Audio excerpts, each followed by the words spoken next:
ते चिटणीस बकरीमध्ये असं लिहिलं होतं, कोणे एके दिवशी हळदी कुंकवाचे प्रसंगी अण्णाजी दत्तोची रूपवान कन्या गोदावरी हीच संभाजीने बळजबरी उचलून नेऊन ती स्त्री बलात्कारे भोगिली.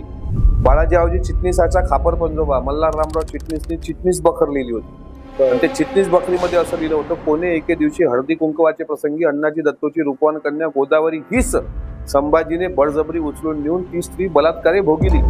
पण इथं त्यानं लिहिताना कोण्या दिवशी, किती वाजता, कोण्या ठिकाणी, कोण्या किल्ल्यावर, कधी याचं कुठलंही प्रमाण दिलं नाही. त्या आधारावर यांनी हे काढलं एका रेफरन्सवर. त्याच्यामध्ये गोदावरी होती. यांनी तुळसा घातली. चर्चगेटच्या समोर शासकीय प्रिंटिंग प्रेस आहे आणि त्या प्रिंटिंग प्रेसमध्ये मी विचारलं की संभाजी महाराजांवर काही उपलब्ध आहे का. त्यांनी सांगितलं का म्हणजे हे बघा, इथं महाराष्ट्र राज्य साहित्य आणि संस्कृती मंडळ त्या डायलॉगाचं हे नाटक आज महाराष्ट्र राज्य साहित्य आणि संस्कृती मंडळ विकते आहे. छावानंतर आम्ही हे घेतलं, हे तुम्हाला भयानक आहे.